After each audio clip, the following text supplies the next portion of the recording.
Oi, eu sou a Gabi Xavier e finalmente eu trouxe o vídeo que eu prometi, comentando uma teoria que está sendo bem espalhada no fandom de Shingeki no Kyojin. E diferente de várias outras que eu acho que a galera tá forçando a barra pra enfiar a goela abaixo, algumas teorias, foreshadow que não era foreshadow, eu acho que essa, feita por um usuário no Reddit, até que vale a pena a gente analisar, ver o que é coerente ou não. A teoria sobre um suposto salvador de toda a humanidade, o herói final de Shingeki no Kyojin, que talvez não era quem você está pensando. E para esse vídeo a gente vai falar de spoilers do mangá, sim, inclusive até o capítulo 123, o que a gente tem até o momento em que estou gravando, então cuidado se você não quiser spoilers, mas deixa aquele seu like, me ajuda compartilhando esse vídeo, se inscreve para não perder nenhum dos outros, inclusive porque capítulo novo tá chegando e a gente analisa aqui neste canal. Ah, e não esquece de visitar a loja aqui do canal, que o link está na descrição, com estampas exclusivas em camisetas de manga curta comprida, mais de um modelo, tem quadro e tem estampa de Shingeki no Kyojin, mais uma vez exclusiva. Ela foi feita a arte só para a loja do canal. Ainda tá rolando promoção de Black Friday, então vale a pena. Depois me conta o que você achou e já deixa sugestões de novas estampas para futuras coleções. Como eu falei, a teoria que eu vou comentar aqui foi feita por um usuário do Reddit, que o link vai estar aqui embaixo do post que ele fez, e no post dele já tem ali links e referências a outras coisas, entrevistas, exposição que eu vou citar aqui, então qualquer dúvida é só acessar o que eu já coloquei na descrição, e essa teoria é para falar sobre Ragnar Braun ser o herói final, o salvador da humanidade, um novo Elos de Shingeki no Kyojin. Calma, não começa a gritar, xingar, falar que não pode ser Rainer herói, não, que absurdo, ele é horrível. Respira. Vamos entender de onde partiu essa teoria, o que faz sentido ou não nela e o que a gente pode tirar desses pensamentos. Como eu falei, a teoria é bem estruturada e vale a pena a gente comentar? Sim. Vamos lá. A teoria é muito embasada em comparações plano a plano, quadro a quadro do mangá, com esse conceito de que o Isayama realmente trabalha com foreshadow, ou seja, com dicas que a gente vê lá na frente, que já estavam mostrando uma construção ou apontando para um acontecimento, um direcionamento. É claro que, de qualquer maneira, tudo isso tem que ser olhado com muito cuidado, porque muitas vezes também o Isayama tenta nos direcionar para um caminho e ele faz exatamente o oposto, porque ele gosta de surpreender o leitor, ou nas palavras dele, fazer o leitor sofrer. Mas o condutor, o fio que leva essa teoria é Elos. Não sei se vocês recordam, mas a gente ouviu falar dele no arco de Marley através de Willy Tybur. Em Marley tem uma estátua de um guerreiro de Marley com uma grande lança matando um titã, e ele seria o símbolo daquele que derrotou o demônio da Terra. Mas como que ele fez isso? Willy Tybur começa a contar a lenda do Elos exatamente na sua apresentação do festival, ou pelo menos o que era dito sobre ele para todos. Elos teria sido aquele que conseguiu, unido com a família Tybur, pôr um fim na Guerra Titã. Porque a Guerra Titã começou logo após o teórico período então em que Eldia teria derrotado todas as nações inimigas, sobrepujado qualquer uma, e existiu um conflito interno entre aqueles que tinham os titãs originais. Famílias com força, poder e queriam domínio. Isso, inclusive, é um risco que Eldia sempre correrá, mesmo que Eren consiga eliminar toda a nação. Ainda existiriam Eldianos, ainda existiriam poderes de titãs, ainda existiria ambição, ainda existiria ali conflitos de ideias e guerras poderiam acontecer, mesmo que só existissem Eldianos no mundo.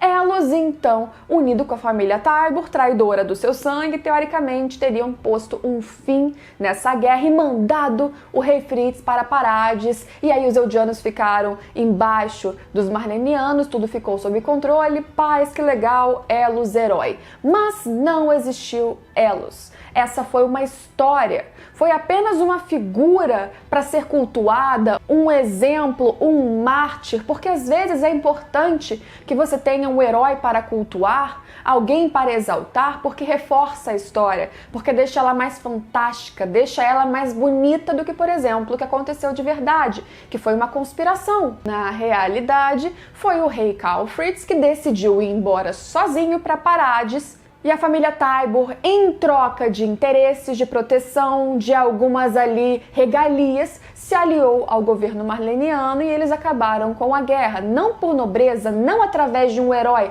por interesses políticos, por egoísmos. E os Tybur literalmente venderam os Eldianos, não porque eles estavam tristes com a guerra, mas porque eles queriam ficar acima dos problemas, sem que nada os atingisse. Então manda a galera pra lá, porque o rei foi embora, agora a gente consegue fazer isso. Por isso, eles criaram elos. Mas, quando surge Willy Tybur nessa conversa, neste mangá, ele surge para encontrar Magath. Magath que lidera ali o exército de guerreiros, principalmente marlenianos, e Willy fala para Magath que ele estava ali para olhar a estátua do Elos e que eles precisariam de um novo Elos. Mas se Elos não existiu, se não existiu o herói, o que ele quer dizer?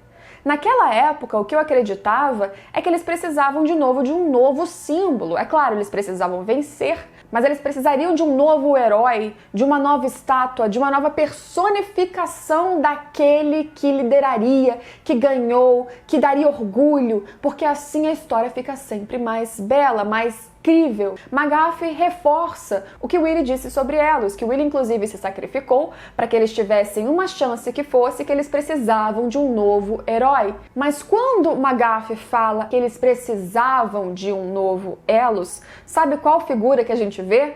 Naquele ponto está Ragnar lutando com o Titã do Eren, e nesse ponto, nesse quadro, nessa página que de novo é referenciado o fato de que eles precisam de um novo herói, um novo Elos, Ragnar está segurando uma estaca que o Eren tinha criado, mas que lá ele está usando justamente para tentar atacar o Titã do Eren. Ele está fazendo uma referência visual clara à própria estátua do Elos, e aí você já fica, paralelo, será que é proposital? Será que Isayama está querendo dizer que o Ragnar seria o novo Elos? Tá, vamos agora a algumas referências, algumas questões que fazem a gente pensar que este novo herói surgiria, que poderia ser o Ragnar.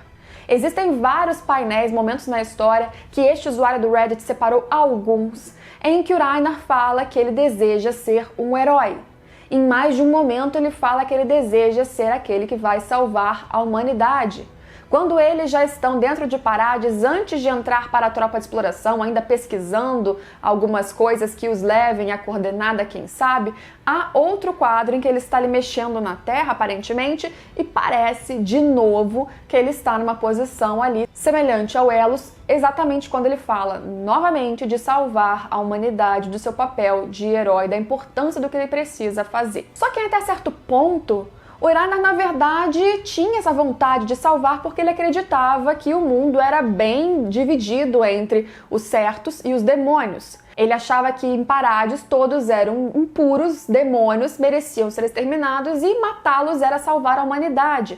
A partir do ponto em que ele viveu lá, mesmo que ele cumprisse o seu dever até o final, ele tentou pegar o Eren com a coordenada, com o Titã, até o fim dos seus dias em missão em Parades, ele tinha conflitos dentro de si. Ele voltou para Marley, como a gente viu, ele ficou desestabilizado.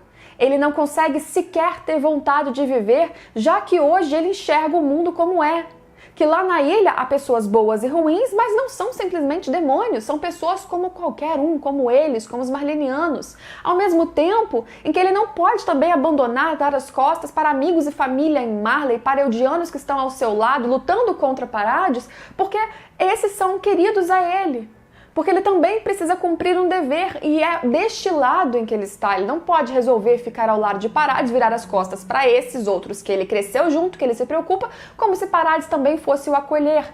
Não! Ele está numa sinuca de bico, mas agora, Ragnar, neste ponto, até o capítulo 123, está presenciando uma situação em que existe um inimigo para ele, claramente, que é o Eren, que acabou de liberar colossais para atacar o mundo todo, inclusive família do Ragnar, inclusive seus amigos. Mesmo que Ragnar não fosse a criança mais habilidosa, nem fisicamente, nem intelectualmente, mesmo que Ragnar hoje não queira ser o herói, que ele queira repetidamente em vários momentos morrer, ele demonstra que não tem vontade de continuar, ainda assim, ele tem muitas atitudes, mesmo que seja na sua bolha, para proteção dos outros.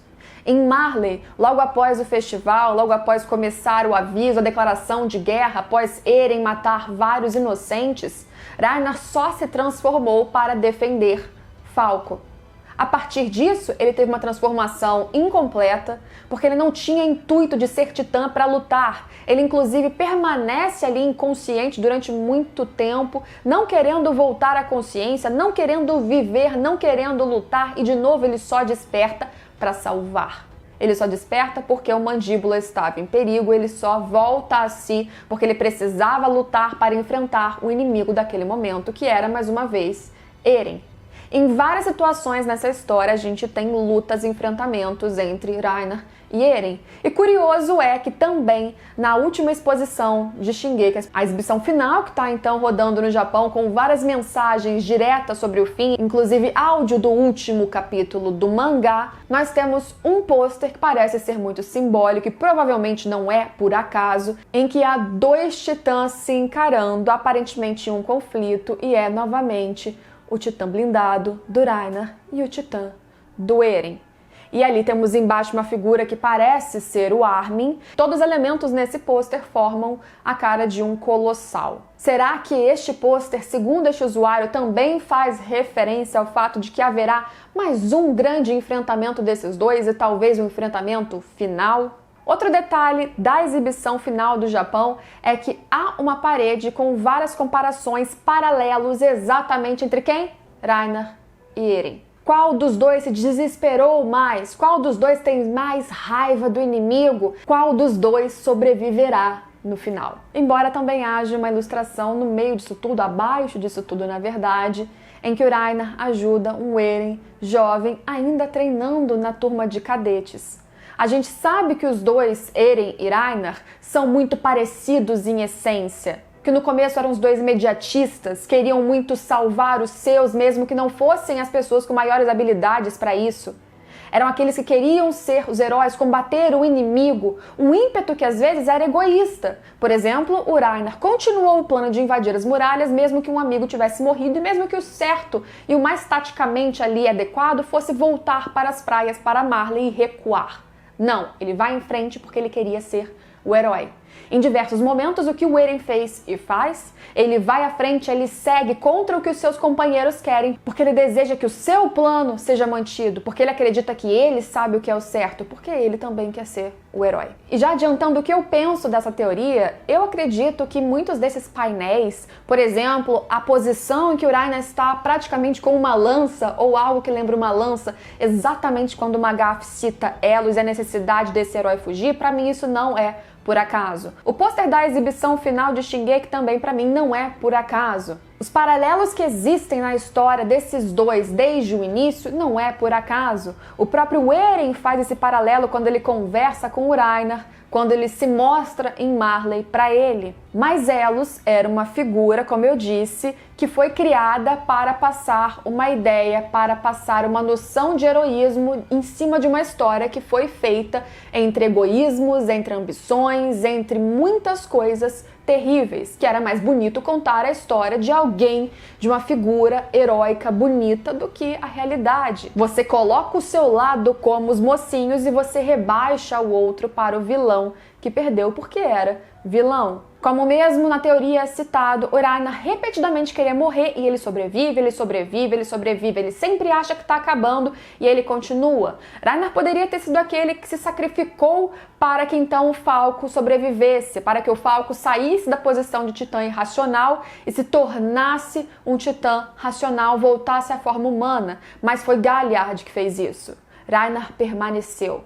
Até existem piadas em cima disso, do fato do Reiner querer morrer o tempo todo e ele permanecer na história. Acredito que ele ainda terá algum uso. E neste fim, o uso provavelmente terá alguma relação com o Eren, que, até onde a gente sabe, precisa ser parado ou ele vai destruir o mundo todo. Alguma coisa tem que ser feita e o Eren é uma figura central nisso tudo. Mas eu não acho que o Reiner sozinho tem qualquer condição de parar o Eren e todos os colossais que o Eren liberou.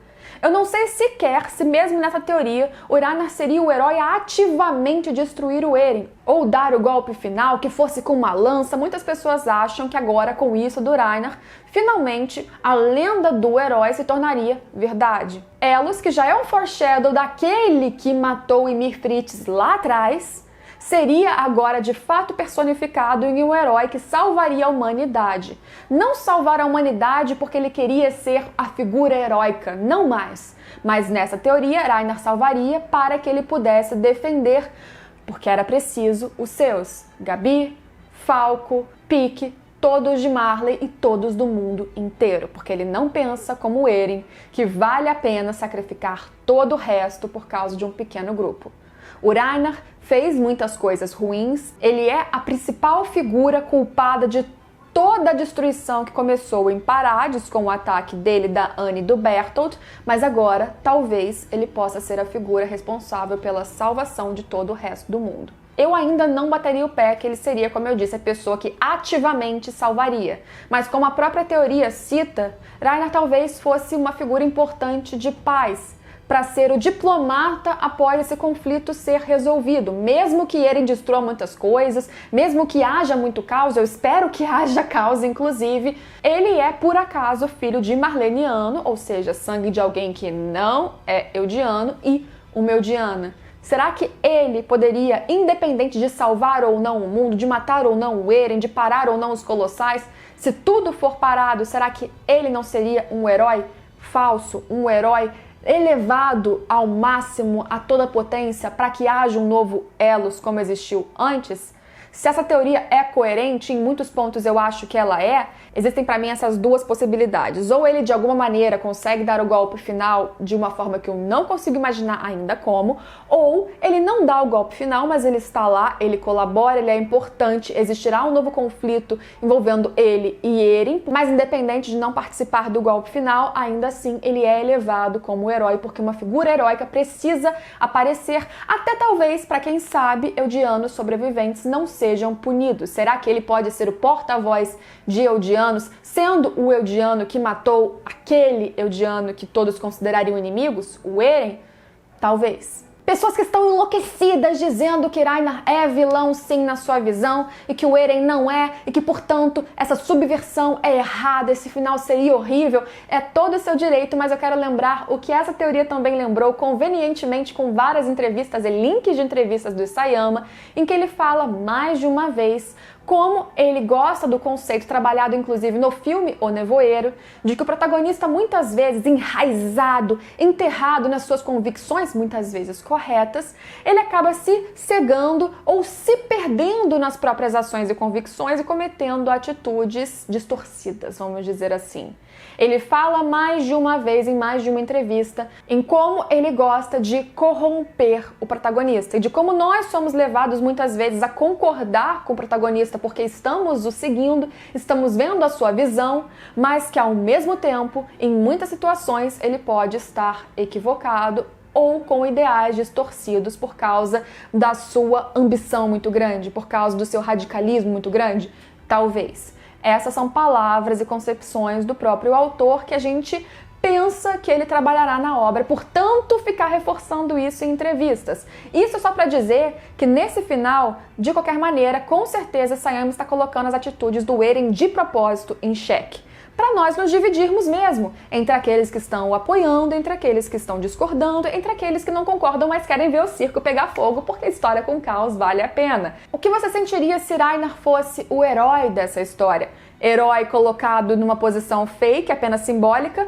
ou herói de verdade que deu o golpe final, que parou ou matou mesmo Eren e deu um jeito em todos os Colossais? O que você acha disso? Você acha que haverá um herói final? Esse herói será Eren? Esse herói será Reiner? Esse herói será outra pessoa? O mundo inteiro vai ser destruído, assim como o ecossistema do planeta por causa dos Colossais, e tudo vai virar um caos, um deserto, um mundo pós-apocalíptico? Quais são as suas expectativas com o futuro do mangá de Shingeki no Kyojin? Me conta o que você achou dessa teoria. Não esquece do seu like, de visitar o link da loja para conseguir camisetas como a que eu estou utilizando e outras que tem também lá disponíveis para você. Se inscreve no canal para não perder nenhum dos próximos vídeos e a gente se vê em todos eles. Tchau, tchau!